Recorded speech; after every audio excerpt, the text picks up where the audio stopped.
Hi, everyone, and welcome to HIV Part 1, where we will mainly be focusing on the pharmacotherapy and treatment options for various situations with HIV. First off, we will start off with HIV pre-exposure prophylaxis. Pre-exposure prophylaxis is for those who are at high risk and they have tested HIV negative. So, high risk populations can consist of people who may be sexually active with someone who may have HIV, or anyone who is not in a monogamous relationship with someone who's HIV negative, gay or bisexual men who undertake an anal intercourse, or have recently tested positive for an STI, or even just women who have multiple sexual partners and may not be using a condom and that are also at high risk. So now let's go into the treatment options. First of all, the main drug that you want to use, it's very simple, it's just one drug, is called Truvada. And patients will be given just one tablet once a day. Now, patients who are on pre-exposure prophylaxis should be following up with their healthcare provider about every 3 months. And that is simply it, just for pre-exposure prophylaxis. Now, with post-exposure prophylaxis, post-exposure is when someone potentially has been exposed to an HIV virus. So there's two different types of post-exposure prophylaxis. We have occupational and we have non-occupational.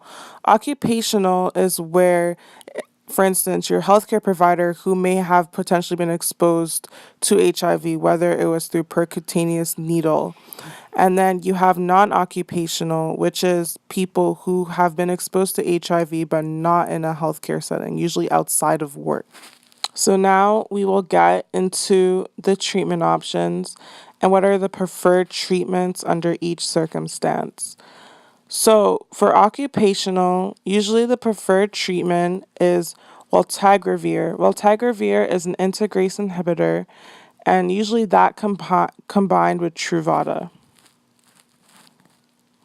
And Waltegravir, the dose will be 400 milligrams BID with Truvada just once a day.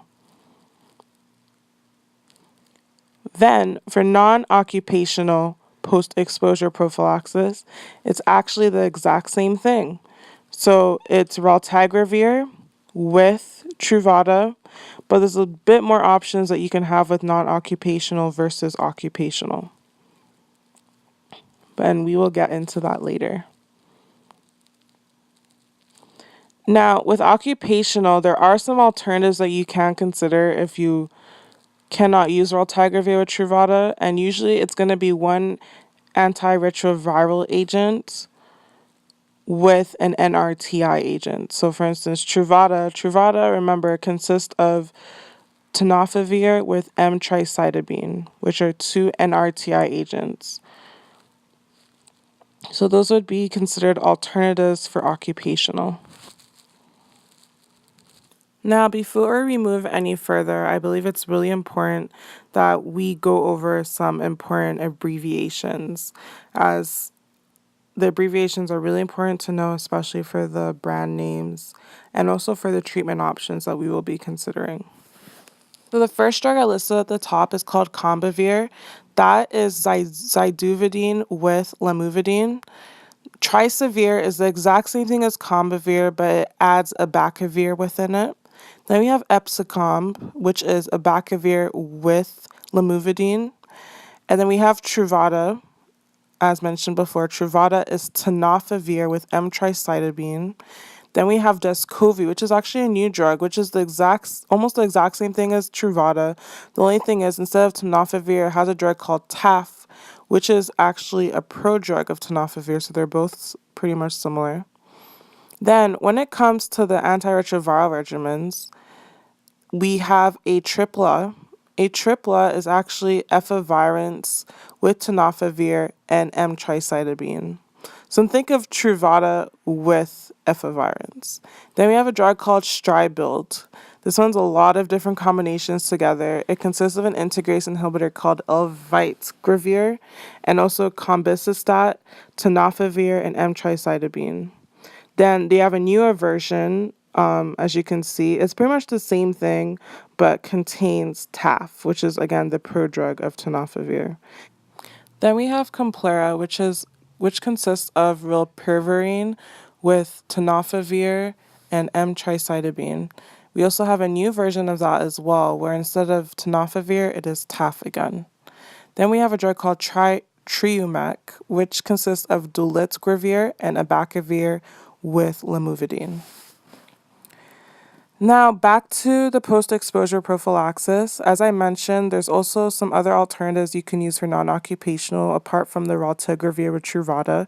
You can also use dolutegravir with Truvada as well.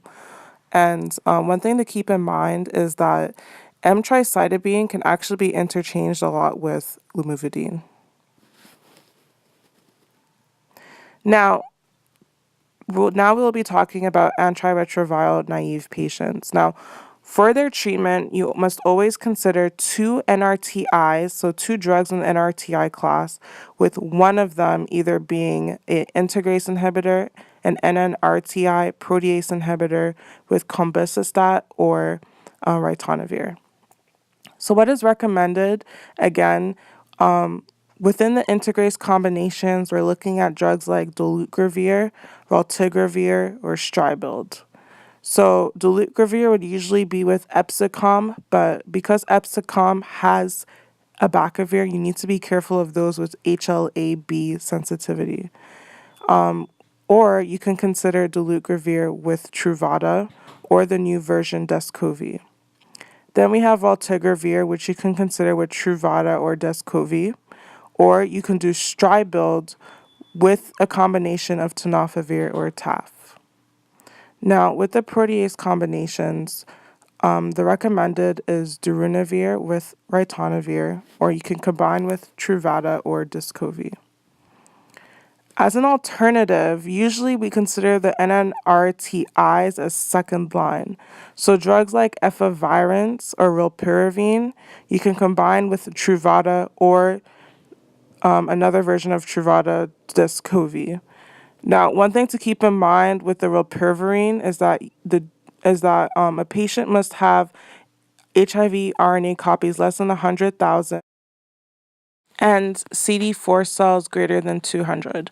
Now, as a protease boosted regimen, you can consider atazanavir with combisistat or atazanavir with ritonavir, and that can be combined with Truvada or its new form Descovy.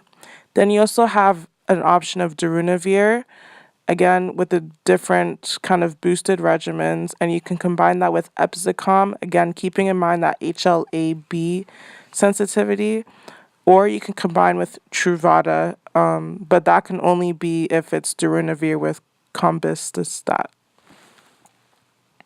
So again, remember that with rilpivirine, that this is a drug where your RNA, HIV RNA, must be less than 100K, and your CD4 cells have to be greater than 200.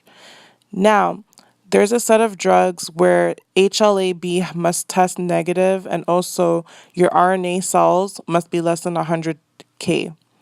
Now, this is for drugs, first of all, any drug with a combination of Epsicom with raltegravir, efavirenz, or atazanavir in its various boosted regimens, so with either combisistat or ritonavir.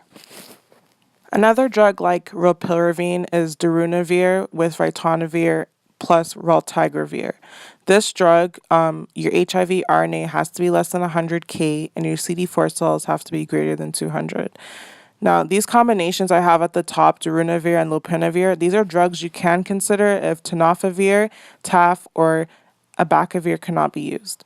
Now, the only drug that you have to adjust for if there's hepatic impairment is abacavir. With renal impairment, it will be lamivudine, tenofovir, and M-tricytidine.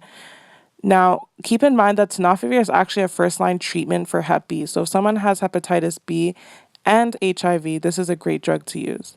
Now, some black box warnings to consider is that for NRTIs, you must consider lactic acidosis and hepatic steatosis, and for NNRTIs, hepatotoxicity and rash.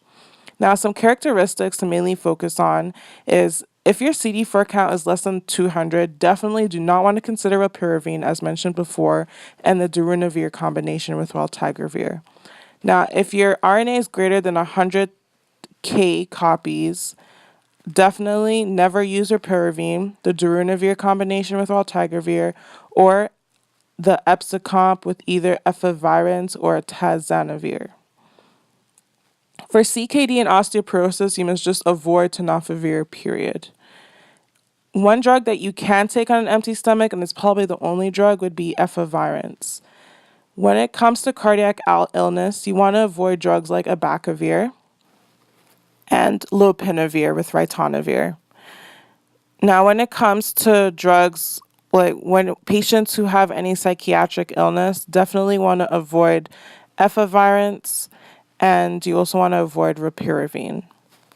When it comes to drugs that cause dyslipidemia, always think of the protease inhibitors all the time, and also remember efavirenz and elvigravir. So pretty much the 2E drugs and protease inhibitors. For TB, you should avoid the prodrug of tenofovir with any rifamycin that's used for TB treatment.